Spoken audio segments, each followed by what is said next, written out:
So ngayong araw mga tol, nag-shoot nga muna pala kami dito ni Kuya Rap sa may Tayabo. Dahil nga pala sa may isang kaganapan na wedding day.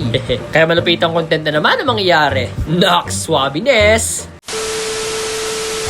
Bali 6 AM pangalan na umaga nang bumiyahin nga pala ako dito sa may barangay Pungkan. Para nga pala makasama dito si Kuya Rap, ang isa nga pala sa mga pinakamalupit na photographer ng Tanshot Photography. At biniyahin na nga pala namin tong Lumboy hanggang sa makarating na pala kami dito sa may barangay Tayabo. Ito nga pala si Kuya Ace, ang nagmamay-ari ng Ace King Event and Services. Abay pagkarating pangalan namin dito ay na-approach na kagad namin dito ang aming kliyente o ang aming video for today's. Okay lang ba i-vlog namin yung behind the scene namin?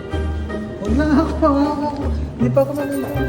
So guys, we're gonna eating right now muna. Mag-breakfast muna at di pa kami nagmagano. Ito nga din pala si Ella Kakayan. Nang makarating nga pala kami dito sa may aming karinderya. Ay grabe, may nakakilala nga din pala sa atin dito. Swak no swak nga pala ang kanilang mga putahe dito. Ay sobrang dami. Pag di naubos, ibigay kay Mingming.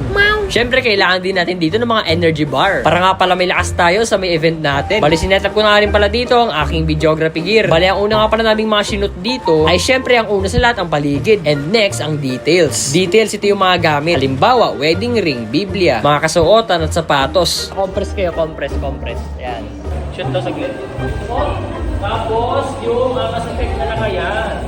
After nga namin mag-shoot ng mga details, ay nag-shoot na nga din pala kami dito ng mga pogi effect at candid shot. Ang candid shot nga pala yung tinatawag na hindi nila alam, kinukuha na nga pala ang kanilang mga moment. Nakaw shot ba? Yung hindi pilit, yung totoo yung emotions. Abay syempre, bago nga para tayo mag-vlog dito, ang pinapakita natin dito ang ating mga ginagawa. At para na rin magkaroon kayo ng idea kung paano nga ba namin pinapatakbo ang mga ganitong larangan. So after that all, syempre ito na nga din pala yung mga highlighted moments. So syempre, sinut nga din pala namin dito ang mga pinakamahalagang mga ganapan na hindi naman talaga nawala sa larangan ng camera. Syempre, give and take nga din pala kami dito ng aking photographer. Kapag shoot niya muna, tapos next na ako. Pero hindi ibig sabihin nun, hindi ko nakukuha na yung mga mahalagang moment, ha. It's time to eat, kaya nakisabay na nga din pala kami dito sa may hapagkainan. Balisin na niya sa nga muna pala kami dito ng aming client na kumain. Kaya kain muna kami dito ni Insan, kaya dyan muna kayo. Stay put lang kayo palagi sa mga ganito naming ganapan. Sa mga nais nga palang mag-shoot ng mga ganitong klaseng event, ako si Kuya Tans. At pangarap ko maging professional videographer, photographer. If you want to know more about photo and video or any kind of inquiries,